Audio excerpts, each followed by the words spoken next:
គុណឪពុកម្ដាយថ្លៃជាងមាំងពេជ្រកូនមិនត្រូវកិច្ចពីការពិតឡើយការពិតទាំងអង្គជាច្បាប់ធម្មជាតិ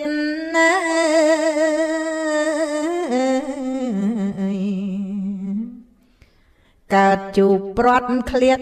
មានទុកអត់សបាយ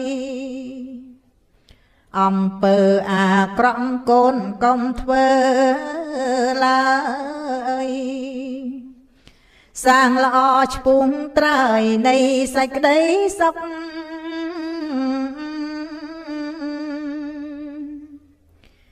ជន់ពីលប្រព្រឹត្តងងឹត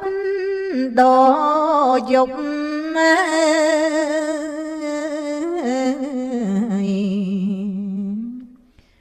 ដោយសារសែបគប់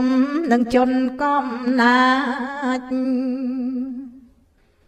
មានខ្លួនជាមនុស្សចិត្តជាបិសាច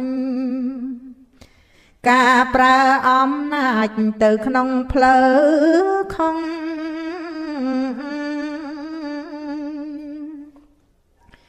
សូមកូនកែខ្លួនតន់មានវេលា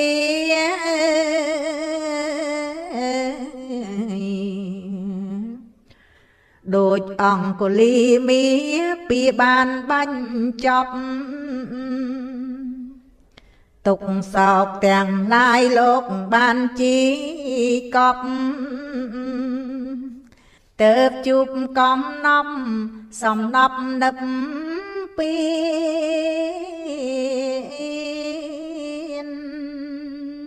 សូមអនុមោទនាព្រះពុទ្ធទ្រង់សម្ដែងថាពៀរងាប់ដោយការមិនចងពៀ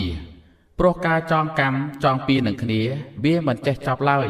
ហើយអ្នកដែលចងពៀនឹងគ្នានោះសុទ្ធតែជាមនុស្សល្ងងលងនឹងអំណាចរបស់លោភៈទោសៈនិងមោហៈដែលនាំមនុស្សទៅរកសេចក្តីទុក្ខសោកដោយមិនអាចពណ៌នាបានដូច្នេះមានតែការធ្វើអំពើល្អទៅរកគ្នានឹងគ្នាទេទើបបានរួចផុតពីពាវេរាទាំងឡាយហើយនាំចិត្តកាយយើងទៅរកសេចក្តីសុខ